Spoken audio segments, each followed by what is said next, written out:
আসসালামু আলাইকুম প্রিয় বন্ধুরা, আমরা ফাইনালি চলে আসলাম একটা 1000 বছর আগের বট গাছ দেখার জন্য। তো এখানে বিভিন্ন পর্যটক আসে এই বট গাছ দেখার জন্য এবং ভ্রমণ করার জন্য। সত্যি কথা বলতে কি জানেন, আগেকার যে কোনো জিনিস দেখলে কিন্তু হৃদয়টা জুড়িয়ে যায় এবং প্রাণটা জুড়িয়ে যায়। কেননা জানেন, আগের জিনিসের যে একটা ছোঁয়া আপনার হাতে দিবেন, দেখবেন মনের মধ্যে আলাদা একটা তৃপ্তি পাওয়া যায়। এই যে দেখেন, এই বট গাছটা 1000 বছর আগের। আজকে আমি বিশেষ করে একজনকে ধন্যবাদ জানাই, যিনি আমাদের শ্রদ্ধেয় ভাজন বড় ভাই শফিকুল ইসলাম শফিক ভাই। তো ওনার কারণে কিন্তু আজকে আমরা এই বট গাছটা দেখতে পারছি।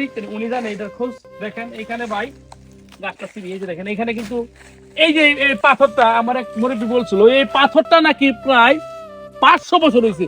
500 বছর আগে পাথর। এখানে দেখেন এইভাবে অক্ষত ভাবে আছে।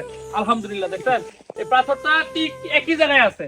আর এই গাছটা তো আমি আপনাদেরকে বললাম 1000 বছর। এখন ভাই এই গাছটার একটা বিশেষ গুণ আছে কি জানেন, এখানে আমি আওয়ার পরে দেখছি এত পরিমাণ মানুষ, ওইখানেও কিন্তু মানুষ বসে আছে। আমি শুধু ওনাদেরকে বলছি যে দেখেন, আমরা মাওনা শ্রীপুর থেকে আসছি, যেহেতু মাওনা থেকে আসছি অনেক দূর থেকে, আপনারা দয়া করে যদি আমাদের একটু সময় করে দিতেন তাহলে আমরা এই গাছের একটা ছবি নিতাম কিংবা একটা ভিডিও নিতাম, আমাদের দর্শক যারা আছে তারা দেখতো। এবং যারা গাছ প্রেমিক কিংবা প্রাচীন দৃশ্য দেখতে যাদের ভালো লাগে, তাদের যদি দেখে কিন্তু ভিডিওটা তাদের কাছে অন্যরকম একটা ফিল করে। সেই জন্য তাদেরকে বুঝায় বললাম, তারা চলে গেছে, এখন আমি ভিডিও করতেছি। তো এদিকে আসেন ভাই, আরেকটা জিনিস দেখাই। এই গাছে নাকি মুরব্বীরা বলছে যে তোমরা যখন ভিডিও করো সাবধানে করো, বিশুদ্ধ সাপ থাকতে পারে, বিশাল বড় বড় অনেক আকারে। এক মুরব্বী বলছিল এইখান থেকে নাকি এই গাছের প্রায় এইখান থেকে হিসাবটা দিল, এইখান থেকে ওই উপর পর্যন্ত এই মোটা বলে একটা সাপ ছিল, বিশুদ্ধ সাপ, কিন্তু ক্ষতি করে নাই, ঠিক আছে। এখন আমি যেটা জানি, সাপের ক্ষতি করলে সাপের ক্ষতি করে, এছাড়া কোনো ক্ষতি করে না বাবা গো।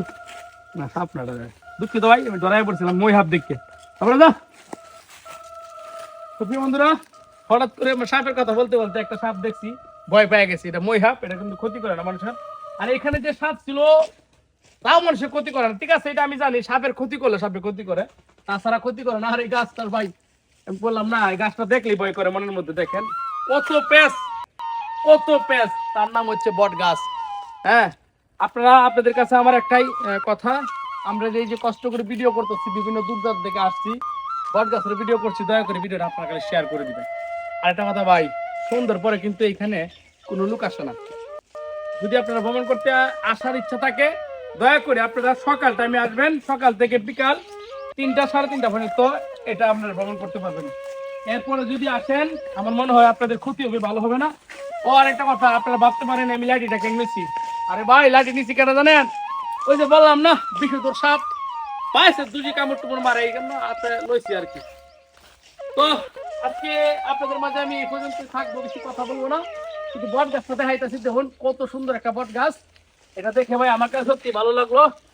এবং আমি কথা বলতে বলতে বলতে বলতে মিনিট লেগেছে ভাই, আর কিছু কথা বলার নাই, শুধু একটাই কথা বলার, যদি ভিডিওটা ভালো লাগে একটু লাইক কমেন্ট শেয়ার করে মানুষের দেখা শুরু করে দেন। আমি সাদিকুল ইসলাম শান্ত, আসসালামু আলাইকুম।